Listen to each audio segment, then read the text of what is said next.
আলাইকুম রহমতুল্লাহ। শ্রমজীবী জনতা গড়ে তোলা একতা ফেসবুক পেজের পক্ষ থেকে সকলকে জানাচ্ছি শুভেচ্ছা। যারা কন্টেন্ট ক্রিয়েটর হিসাবে কাজ করতে চান, যারা ফেসবুকে সফলতা আনতে চান, হতাশ হয়ে গিয়েছেন, কিছুদিন কাজ করছেন 2 মাস 4 মাস 6 মাস, তাদের সাথে আমি আমার অভিজ্ঞতা শেয়ার করতে চাই। সেটাও নেই, প্রথম যখন তৈরি করছি তখন তো স্বপ্ন নিয়েই মানুষ আগায়, তাই না? ঠিক ওই রকম 6 মাস চালানোর পরে আমি হতাশ হয়ে গেছি যে এটা আমার দ্বারা সম্ভব না। দেখেন, আমরা যে ভুলগুলো করি, প্রথমে যখন ফেসবুক পেজ খোলেন তখন সকালে বিকালে দুপুরে প্রতি মুহূর্তে আপনি কিছু একটা দেন, কিছু একটা এখানে ছাড়েন। ও মানে এমন যে গতি দিয়ে আপনি শুরু করেন, আপনি সফলতার আগ পর্যন্ত সফলতা পর্যন্ত পৌঁছানোর আগ পর্যন্ত আপনি সেই গতি কমিয়ে দেন। এই জন্য আমাদের সফলতা আসে না। আপনার নির্ধারণ করতে হবে যে আপনি কোন গতিতে সবসময় থাকতে পারবেন, সেই গতিতে ভিডিও ছাড়বেন। মনে করেন আপনি একটা সপ্তাহ, 7 দিনের সপ্তাহ, আপনি প্রতিদিন কোনো খবর নাই, মাঝখানে একদিনে আসলেন, একদিনে আপনি 4-5টা ভিডিও দিয়ে দিলেন, পরে 4 দিন খবর নাই। এটা কিন্তু ভালো লক্ষণ না। আপনাকে যদি আপনি দিনে একটা ভিডিও দেন, একটা পোস্ট করেন বা একটা কোনো কিছু করেন, ঠিক আছে, আপনাকে ওই নিয়মেই পুরো মাস পার করতে হবে। 28 দিন, পুরো 28 দিন ওই একই নিয়মে করতে, মানে আপনার গতি শুরু থেকে যা থাকবে শেষ পর্যন্ত সেই গতি রাখবেন। আপনি যদি 100 গতিতে শুরু করেন তাহলে পুরো 28 দিন 100 গতিতে থাকতে হবে। আর যদি মনে করেন যে না, আমি পুরো মাস 28 দিন আমি 100তে চলা সম্ভব না, আসলে সম্ভব না। এই জন্য আপনি প্রথম থেকেই গতিটা একটু কম রাখবেন আপনার ক্যাপাসিটি অনুযায়ী। আপনি যদি চাকরি করেন, আপনি সময় নাই, হঠাৎ 1 সপ্তাহ সময় পাইছেন, 100 গতিতে চালাই দিলেন, সকালে বিকেলে দুপুরে রাত্রে সব সময় দিলেন, পরে 1 সপ্তাহ পরে আপনার আর খবর নাই। এটা খুব খারাপ লক্ষণ।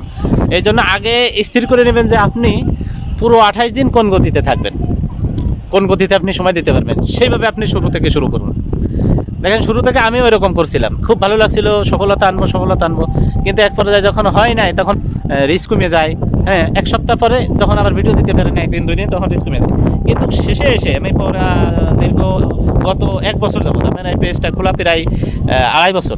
তো প্রথম বছর খানিক আমি খুব গতি প্রায় 60-70 গতিতে চালাইছি। তারপরে সে হয় না, তো আসলে কাজের লোক, তো কর্মে থাকা হয়, কর্মের ভিতরে থেকে এগুলো করা হয়ে ওঠে না। তারপরে আমি দেখলাম বিভিন্ন কায়দায় আমি ট্রাই করার চেষ্টা করছি মানুষের অভিজ্ঞতা নিয়ে। তো শেষে এখন থেকে যে শেষের বছরটা আমি এটা প্ল্যান করলাম যে যদিও আমার ভিডিও এডিটিং করা থাকে, আমি ছাড়ি না, যে আজকে একটা ছাড়ি আর একটা রেডি রাখি, ঠিক আছে? ওই রেডি রাখাটা ছাড়ি না। আগে কিন্তু যেদিন 3টে রেডি হয়েছে সেদিন 3টে ছেড়ে দিতাম, আবার 2-3 দিন নাই, এরকম চলতাম। তো আমি লাস্টে এসে কী করলাম এই বছরটা, যে আমি আজকে একটা ভিডিও দিছি, আর একটা ভিডিও রেডি করা আছে, ওইটা আমি আজকে দিই নাই, কালকে দিছি। আরও 2-3টা কোনো দিন আছে বেশি সময় পাইছি, অনেক ভিডিও বানাই রাখছি এডিটিং করে, আমি নিয়মিত একটা করে দিছি। মাঝে মাঝে যদি দেখছি যে না, আমার ভালো ভিডিও করা আছে, অনেকগুলো জমে গেছে, তখন হঠাৎ করে 2-1টা বাড়াই দিতাম। কিন্তু আমার যে গতিটা দিয়ে শুরু করছি, ওই গতিটা বজায় রাখার জন্য আমি সবসময় ভিডিও জমায় রাখতাম আমার ফাইলে, সবসময় ছাড়তাম না। এইভাবে করতে করতে এই 1 বছর যাবতে আমি ফেসবুকের কাছ থেকে ভালো পাইছি, ভালো ফলাফল পাইছি। আপনাদেরকে বলবো, শুরু আর শেষে পুরো 28 দিন কাউন্ট করে। 28 দিনে আপনি যে গতিতে চলতে পারবেন একটানা, সেই গতি থেকেই শুরু করেন, তাহলে সফলতা আসবে। আর তাছাড়াও ফেসবুক কোম্পানি অনেক সহজ করে দিচ্ছে, ঠিক আছে? আমার মনে হয় এই বছরে, ঠিক আছে, আমার মতো অনেক লোক, দেখেন আগে 10,000 ফলোয়ার দরকার ছিল, এখন 10,000 নাই, আমার ফলোয়ার মাত্র 7,500, ঠিক আছে? তো এরকম আরও কম ফলোয়ার, 3,000-4,000 ফলোয়ার, তারাও পেয়ে গেছে মনিটাইজেশন। আপনার ফলোয়ার বিষয় না, বিষয় হলো আপনার অ্যাক্টিভিটি। আপনি ফেসবুক পেজে কীভাবে আপনি সময় দিচ্ছেন, ঠিক আছে, নিয়মিত সময় দিচ্ছেন কিনা, এইগুলো তারা ফলো করে, ফলোয়ার ফলো করে না। আপনি যদি একদিনে একটা ভিডিও দেন, পরের দিনের চিন্তা করে, আপনি যদি একদিনে সময় পান 2টা দিবেন না, কালকের চিন্তা করবেন যে আজকে 2টা দিয়ে দিলাম, কালকে কি একটা দিতে পারবো কিনা। আপনি নিয়মিত এক ধারাতে থাকবেন, নিয়মিত এক গতিতে থাকবেন, তাহলে সফলতা আসবে ইনশাআল্লাহ। আর যদি কোনো কিছু জানার থাকে, আমি ক্ষুদ্র মানুষ, আমি কারোর হেল্প পাই নাই, ঠিক আছে? তো ভালোই অভিজ্ঞতা হয়েছে। আসলে ছোটোখাটো মানুষ, তো আমাদের অভিজ্ঞতা কেউ কাজে নেবে না, বা আমি কি বুঝি, কিন্তু নিজেই যে ঠেকে এই পর্যন্ত আসছি, হিসাবে আমার আরও অভিজ্ঞতা বেশি আমি মনে করি।